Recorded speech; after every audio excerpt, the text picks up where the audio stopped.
Hey guys, Dave from Nerdarchy, for nerds, by nerds, hanging out with all these nerds. Nathan Nerdarch. Nerdarchy Ryan. Nerdarchy Ted. Today we review Unearthed Arcana Mass Combat. Also, at the end of this video, we'll be doing our 30,000 subscriber mega giveaway.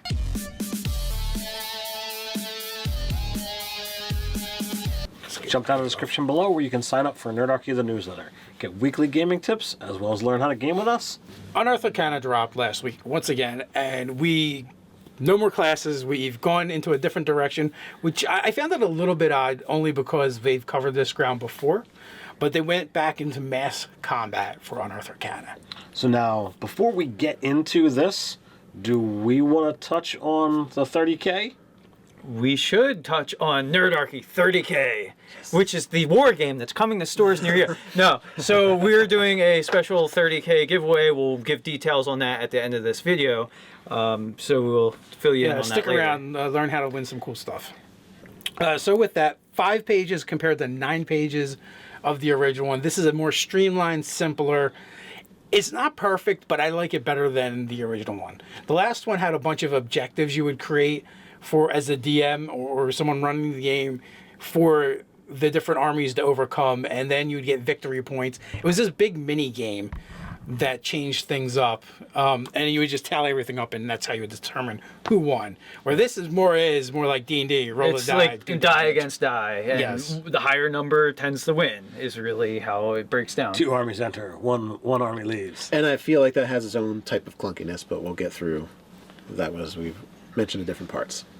Well, it's not so much that there's clunkiness; it just breaks down at a certain level when you get to much more impressive armies fighting against Weaker foes. Even if the numbers are substantially different, because we did a little test of something, and we determined... We put 100 ogres versus, So 1 unit of 100 ogres, yeah. versus a unit of 400 orcs. Now, led by a war chief. okay, well, I didn't know if we were going to go into that vein. Now, if you just do combat versus combat, it's going to be a long, slow slog that statistically the orcs have no chance of winning. It's not that slow. Yeah. The ogres have the ability to just start ripping through the orcs. Well, and we also kind of extrapolate a little bit that even if we had like another 4, 5, 6, 7, 8 units of orcs, it doesn't even matter because of the disparity. So you're talking about like maybe 2,000 orcs or whatever at this point. They still can't win against the unit of 100 ogres. So with the rules as written, I think there's a little bit of house ruling that you might have to modulate to make that make sense. Think about the movie 300. Essentially, the ogres are those guys. 300, only better. 300 ogres.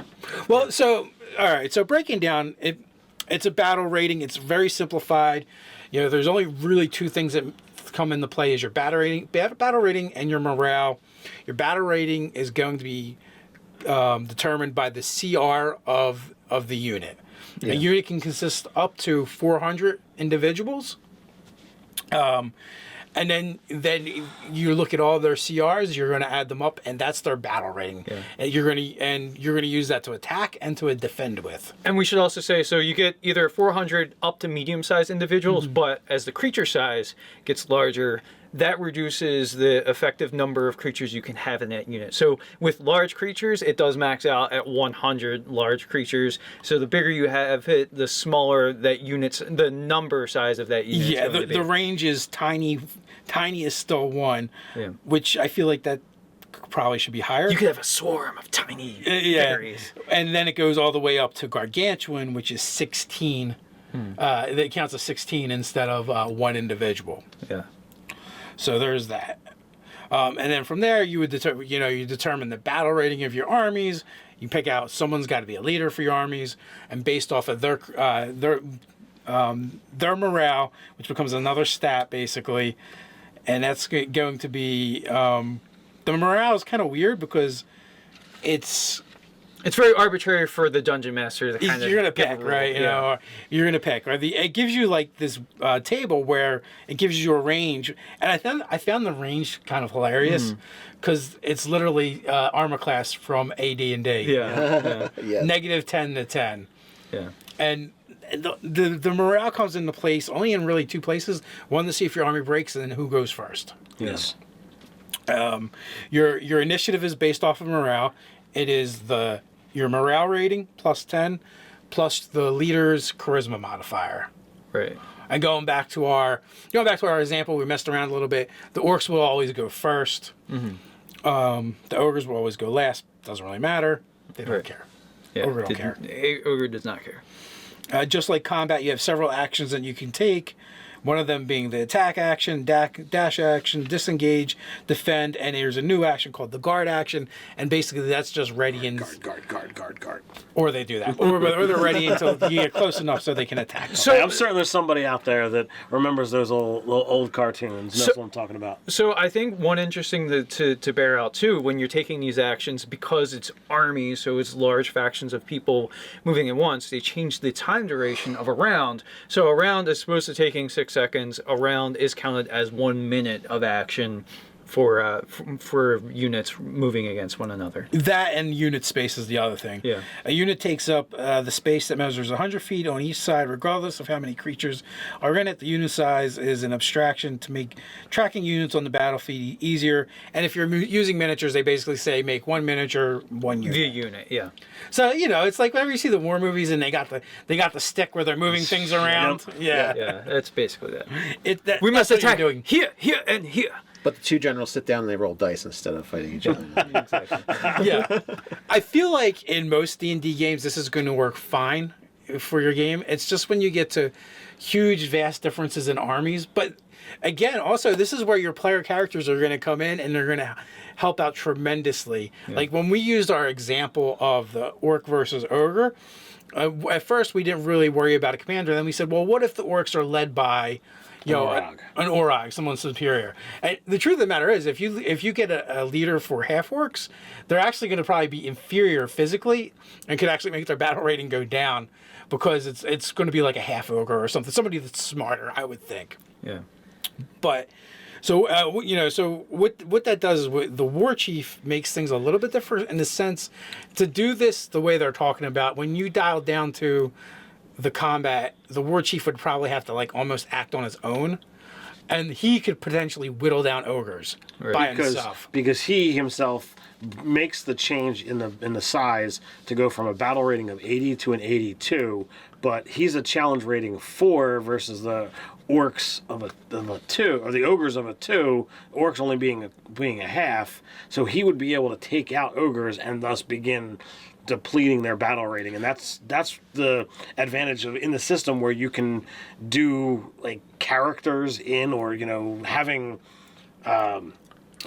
characters in mass combat is what the section you'd need to use. Yeah, so essentially every time this ogre or this orc war chief slays an ogre, it's going to reduce the battle rating of the army by 1, and also a round being 1 minute in the high view army army combat, but 6 seconds in the character versus character, you can have 10 rounds of character on character conflict versus 1 round of army fighting. So you can kind of like slow motion the army fight versus the fast action of the character on character fighting. And oddly enough, when we talked about the mass combat rules from the previous Unearthed Arcana, we actually talked a lot about that. And instead of using that, how we would basically use mass combat in our games, and I believe me and Ted had more of a similar view, and Ryan and Nate had a little bit of a similar view. I'll try and I'll find that video we did and put it in a card somewhere up here, one of those white circles. Click that, and it'll take you to that video.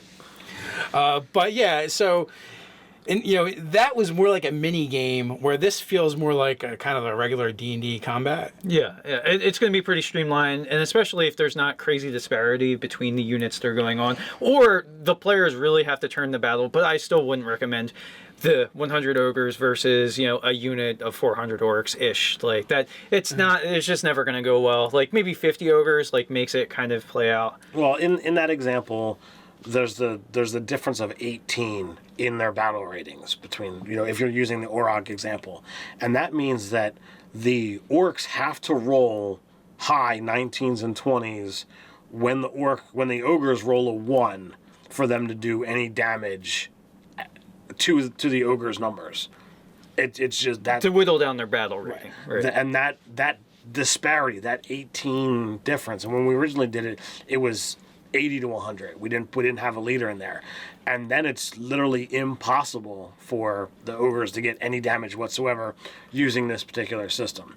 And that's when we came up with the example of, well, what happens if there's 2 units of orcs or 4 units of orcs?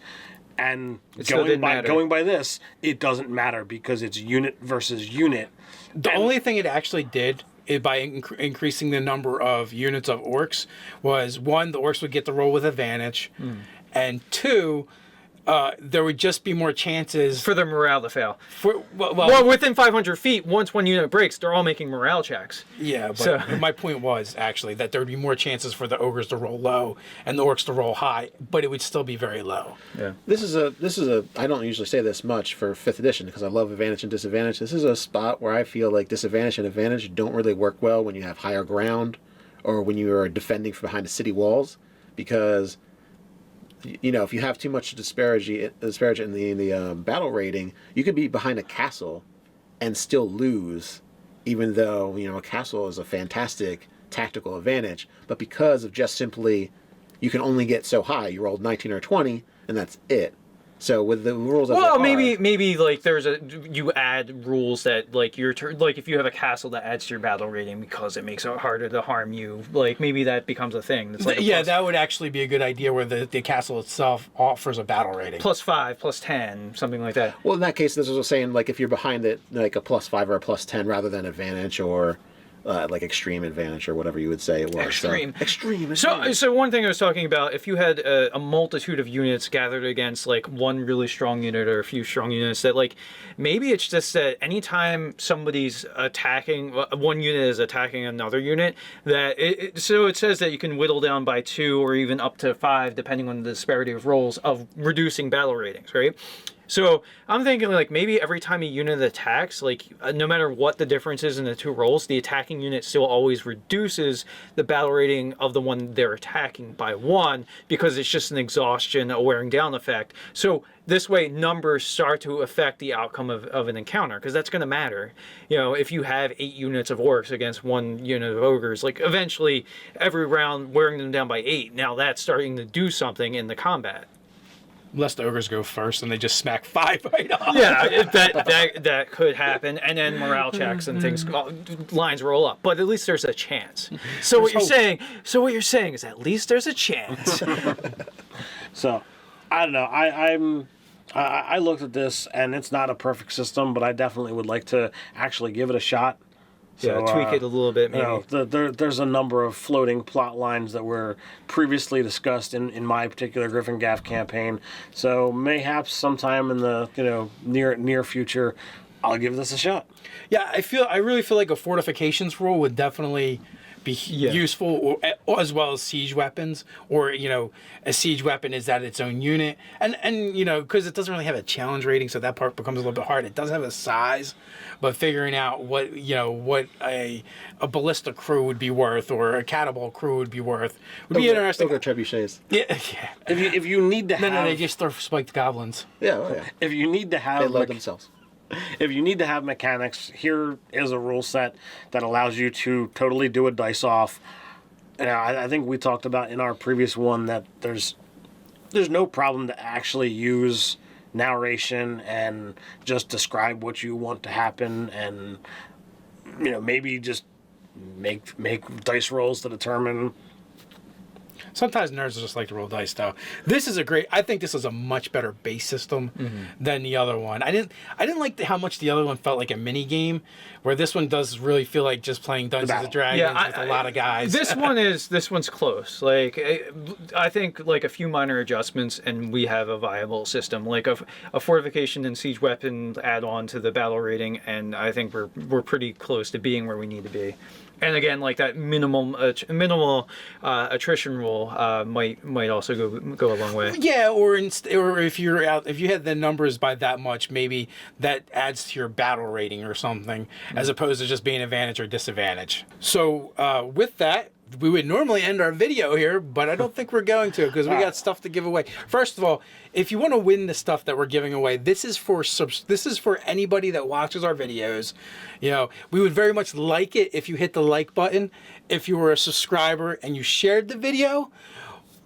But commenting is how you're going to win the thing, because on our next live chat, next Saturday, if you're seeing this when it goes up, perhaps it's already passed, we are going to be... We'll be announcing the winner. We're going to use a random comment picker to pick one of your comments, and you will be winning from Nord Games, who sponsored this giveaway. Come on, Vanna, wait. Ta-da! Just a Crown Royal bag. You get a Crown Royal bag. No, but inside the Crown Royal bag, you have the Game Master's Toolbox, Ultimate NPC Skullduggery, the generic NPC cards. Also, the Critical Fail deck from the Game Master's Toolbox, 5th edition compatible. We also have the Critical Hit deck for GMs, the Critical Hit deck for players, and the Luck deck. So 5 decks of cool cards to use in your game in the Crown Royal bag, all provided by Nord Games. So thank you to them. Yep, thanks very much. And like Dave says, you got to do the comment thing down below if you want to have a chance to win. But, we'd also really like it if you like, share, subscribe. All those great things. And after you do all of that stuff, why don't you go check us out at nerdarchy.com. Let's show patronize us in a good way over on Patreon. You can find us over on Instagram. So until next time, Stay nerdy.